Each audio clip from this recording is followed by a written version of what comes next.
I got him. He's freaking, oh my gosh, he's a freaking huge fish too. He is a giant.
up, beautiful people? Welcome back to the channel. It's about 6 degrees outside right now. We're in the middle of winter, and it's time to talk about tackle for this upcoming 2022 fishing season. Let's do it. Let's talk about some tackle. So, just like last year, I want to go through and make sure I've got everything I need for this year. You guys know the last couple of years have been crazy with COVID and all the stuff that's been going on. It's been hard to get tackle because everybody and their dog is fishing. And so 2 years ago, when we were in the height of all of this mess, you could go to Walmart, you could go to Bass Pro, you could go to all these sporting goods stores, and the shelves were just blown out. And so last year, I didn't make the same mistake. I didn't find myself looking for, you always got those 1 or 2 or 10 or 20 good baits that you catch all your fish on. Like me, I don't like to branch out a whole lot. I know it's a problem because there's better stuff out there. I'm a creature of habit, and this year I'm going to try some new stuff. But the staples, the things that I know catch fish in the conditions that I know I'm going to fish, I want to have those on hand, because if you only got 1 or 2 and one breaks off, or one breaks or gets lost, or you loan it to a buddy and it never makes its way back into your tackle box, and then you go to replace it and it's not there, it sucks. So what I did last year was I spent the winter stockpiling the lures and the tackle that I knew I needed for the upcoming season, and so that's what I've done this year. And so I want to show you, like, I don't know that it's a top 10, but I'm going to show you some of the stuff that I use throughout the year on many of my different fishing adventures that catch fish. And so these are the items that they're go-to lures that I know I need to have on hand. I know I need to have back stock, because when the time comes, these lures are going to get the job done. Maybe you will already have seen these. Maybe you already have them in your arsenal, or maybe it'll be something new that you can try. Let's just start with the go-to, the thing I have the most of. Let's go with the Googan. Let's look at some of the Googan baits that I'm using on a regular basis. Okay, so Googan, let's just jump right into it. The Googan Zinger spinner bait, it comes in just a variety of colors. Like, you can get all kinds of different colors like you can with anything. This is a phenomenal spinner bait. I love it. It fishes really well. There's a lot of cool technology. You can go back and see one of my other videos where I break down why I like the spinner bait. By far, the bluegill color is my absolute favorite. This one tends to catch the most fish. I think it's because it's the most realistic looking as far as color goes.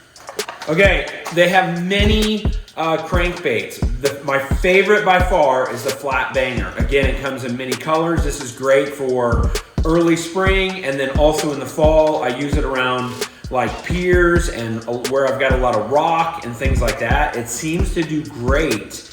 It's got great action, good sound. It's probably my favorite crankbait that the Googan Squad puts out. Okay, as far as like some finesse, I'm not much of a finesse fisherman, but I've been getting a lot better. So these little juicy jig, this is the casting jig. A lot of times I'll put a little trailer on it. Some of their soft plastic does great. I caught a freaking monster up in Boundary Waters on this dude right here. Oh my gosh, you got it. And he's freaking huge. What the heck? Oh my gosh. I was just gonna break it off. But these are great. These, again, they come in every color just like everything else. All right, we're talking topwater now. Googan topwater. This is the revolver. This is their version of what would be called the Whopper Plopper. And we're gonna talk about that in a minute. But this is a great topwater lure. Lots of good action, makes plenty of noise. And then I have an entire line of, I've got all of their soft plastics, you know, the trench hog and the lunker log. I got all of them, but if the things that I'm using the most when it comes to soft plastics, number one is the Ned Rig, okay? The rattling Ned. It's got a little rattle in it, bunch of different colors. Every single color works on these guys. The Bandito bug, I love this. I will throw this all spring and all summer long. It is a phenomenal bait. It's just very chunky and it will catch some big old boys. And then of course the Kraken Craw. In both sizes, they have a smaller one and a larger one. Every color is great. I tend to use the darker stuff because I'm usually fishing in like dirty stained water. But those are a must-have. And last but not least, we're talking the Googan Squad Contender. Okay, I've got a couple different sizes here. The 4.5, and then I believe, yeah, this is a 7-inch. These things are amazing. And you know what I use these for? They're great for bass fishing, but more so than that, again, going up north of Boundary Waters, I love using these on some big old pike.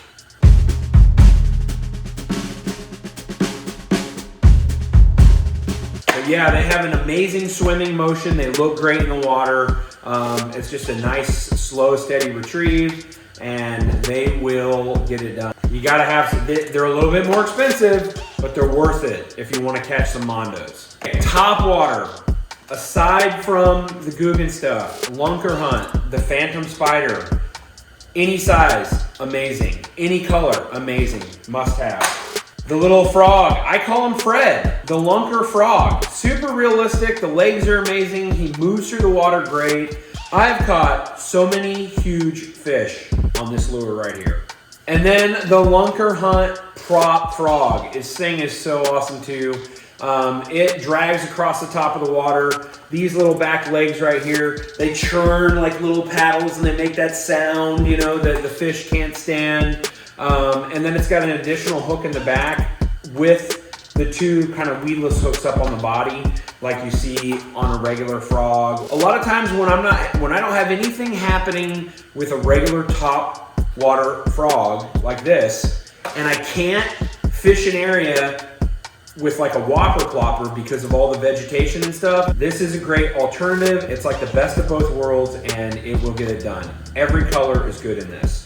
All right, don't get to fish this one a lot, especially in my neck of the woods, but I would be remiss if I didn't at least mention it because like guys up north, this little Savage gear, this is like the baby pike.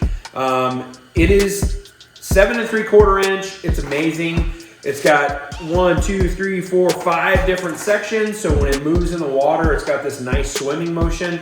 Using this for pike, tiger muskie, even caught some bass on it. But it's a big boy. It will get big bites. Savage gear. I've got a handful of these, and I use them when we go up north. All right, so this is one I fished last year for the first time. It's brand new. It's the 10,000 fish Headhunter. What's unique about this is it's got this really cool, you know, it's got nice swimming action, but right up here on this dorsal, up in between, you can see it spreads apart. That's where the hook is at, and it pops up, okay? So there's a little magnet down in there that holds the hook down like a little keeper. So it's basically weedless. For the most part, you can run this thing through some tall grass and things like that. And then when you get a bite, it pops that up, so it'll do a better job of holding on to the fish. I caught some bass on it, but I like to throw this big one again. I throw it up north, and I had a lot of great bites with some of those bigger fish. I love throwing it. It's heavy, so you can really chuck it out there, and it's good for, like, you know, good heavy lure. You got good accuracy, distance, all of that. But anyway, grab a couple of these bad boys. All right, so let's talk about Ned Rig for a minute. Ned Rig, man, you can fish it all year long, but I'm telling you, like, when it's cold or conditions aren't great and the fish don't want to bite or whatever, it's high pressure, it's really hot, a Ned Rig will catch fish when nothing else will. It just triggers them, and they can't help it. Even when they don't feel good, they can't help it. And so if you finesse a Ned Rig around some rocks, or find a main lake point or something like that on a day that you just can't seem to connect, man, throw on a Ned, go to those areas and start dragging that thing really slow, and they can't help it, and you will catch fish.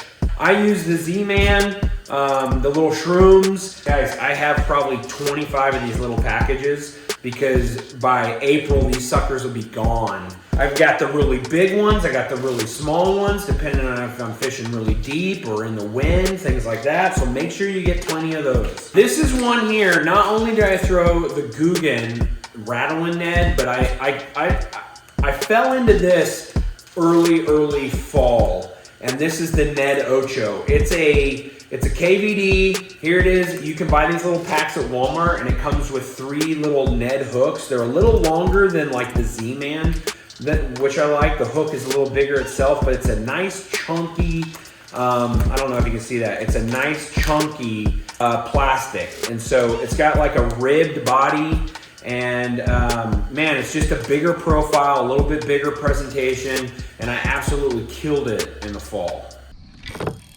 There we go. Oh my goodness, look at that.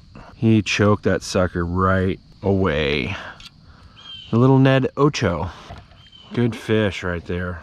And so you can buy these little packs already ready to go at Walmart. You can buy them in a little bag. But as far as Ned Rigs go, man, you can't have too many of them. And there's so many different ones, like Z-Man's really nice because it's super tough. You can fish one of these for a long time, even if you're catching fish. They're very elasticy and they hold up really good. There's Yum. There's virtually everybody makes a Ned Rig, so just pick which one you like. When nothing else is working, a Ned Rig will work. All right, guys, so crappie fishing, everybody's got their own technique and how they fish crappie. There's live bait, soft plastic, jigging, whatever. For me, pretty much exclusive. We're either running a minnow under a bobber, or we've got a jig head, which pick the jig head. There's a million jig heads, right? Just get 10 of them. Just get 10 packs of whatever you like. And then I use these little sexy shad. They've got, like, I mean, just every color you can think of. This one's got the little chartreuse tail. But it just mimics a minnow. That's it. A little tiny minnow. And I use those probably more than anything. And then my go-to when nothing else is working, this is the Strike King. It's called the Joker. This is a 2-inch Joker. We call it the Alien. It's got these 3 little legs right there on that fat body. And I tell you what, when nothing else is working, this will get the job done. As far as crappie goes, you know, I don't fish it a ton. I'm fishing it in the winter, and I'm fishing it in the spring, obviously during spawn. And this is all I'm using, and we kill it. This is pretty much what the last 4 days have looked like. Wow. All right, guys, so last one for topwater, and this is a biggie, okay? We have all heard of and seen the River to Sea Whopper Plopper, and I probably have 20 of these, and they are a little bit more expensive. Be willing to spend at least 10 to 25 bucks or so on these bad boys, but man, they will catch fish. And I know I've been saying that a lot. They'll catch fish when nothing else will, but you guys, you know what I'm talking about. When you've been out on the water for 5 or 6 hours, you're throwing the creature bait, you're throwing the crankbait, you're throwing a spinner, nothing's working. You tie one of these on, and then boom, within 30 seconds, the fishing is on. It can change your day. These are amazing. And they come in a lot of different sizes. They will get huge. This is they call it the 130, okay? And you can kind of see the difference here. This is the 90 and the 130. See the difference in the size? I typically use the 90 more than I do the 130. But this one here, this is the Whopper Plopper 75. This is probably the most popular as far as what me and my family throws. It's a little bit different body shape. You can see this one's a lot more like sleek, where this one's a little bit fatter. It's got a little bit deeper sound in the water, whoop, whoop, whoop, whoop, whoop. And we like that. And we found that this one usually catches a little bit more fish. My son absolutely kills with this thing. He's even, he picked up 2 smallies on one this late in the fall, and it was awesome. Whoa, that was cool. Oh, they're fighting over it. You got 2 of them. You got 2 on. No way. You literally have 2 fish on. A smallmouth and a large, 2 smallmouths. Oh my gosh. What? No way. I saw him come up. I saw him come up and freaking No way. and hit it. So yeah, the Whopper Plopper, you gotta have some of those in your bag, and a lot of times they're hard to find because guys know they're good. So make sure you stock up on those as well. Of course, the flicker shad is always good. Man, these are great for just about everything. But like if you get into the white bass, you can't beat a flicker shad. And these little Hendon torpedoes, man, these have been around for over 100 years. They are old and they are amazing. It's old school stuff. I love fishing these because it makes me feel nostalgic. It makes me feel like I'm fishing stuff that my grandfather fished, because in many cases I am. I actually have some of these little torpedo baits in my bag that my grandpa fished with when he was a youngin'. Super cool. All right, guys, and one tool that I just cannot forget, okay? These right here, this little baby, Boomerang Tool Company. It's a little snip. It's good. It will cut any kind of line you have. Braid, mono, fluorocarbon, it doesn't matter. These are amazing. This little guy right here is retractable. I'm telling you, 2 years ago, I had one. And it does, I was cutting other things with it, zip ties and things like that, and it just got dull because I was using it all the time and pretty much incorrectly. But I went to go find another one and they were completely blown out. So I have one in each one of my kayaks. I have one on every tackle bag. I have one on my boat. I've got 2 or 3 up here on the wall. These are good to have because they're small, they're effective, and they're super convenient. So make sure you grab a couple of extras of these because there is a good chance you're not gonna find them come June. So remember guys, I mean, there's so much other stuff, but that's the stuff that I know is gonna sell out. That's the stuff that I know is gonna catch fish and that I wanna have in my boat and in my kayak this summer. But I wanna look at a couple other things. These are gonna be new for me this year. Actually, this isn't new, but this is really fun. This is a little live target field mouse. I caught some fish on this dude last year. See if anybody wants this mouse, huh? Oh, sheesh, first cast, okay. That's gonna be a yeah. There you go. First cast on the field mouse. And it is super fun to throw around. But a couple other fun topwater lures. I picked up this guy. This is a cicada. It looks so amazing, a little chase bait.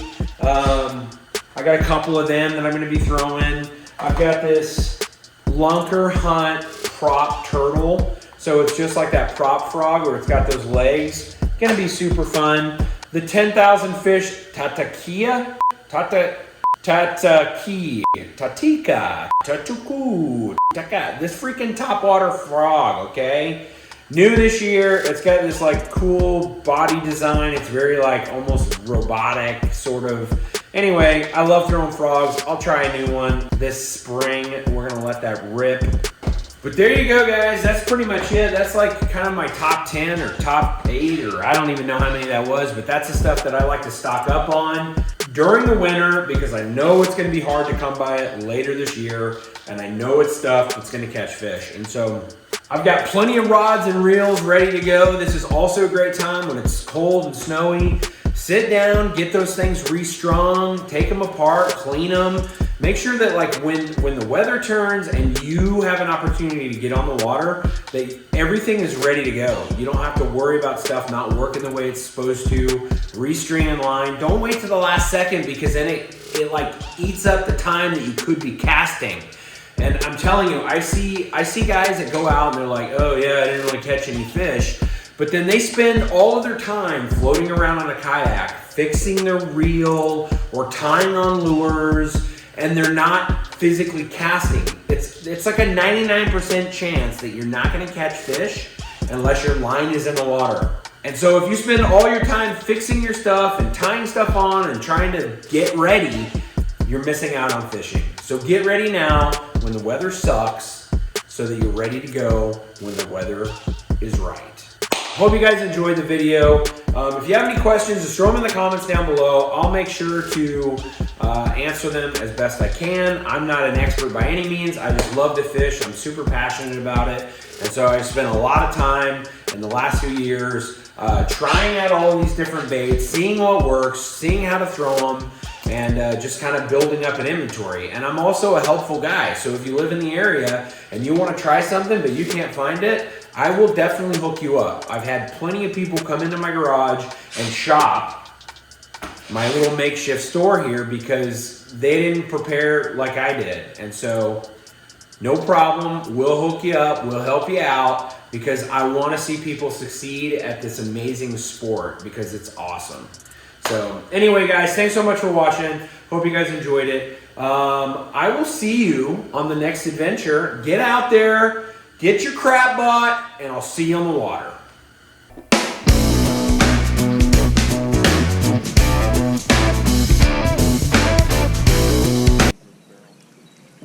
Oh, Jesus!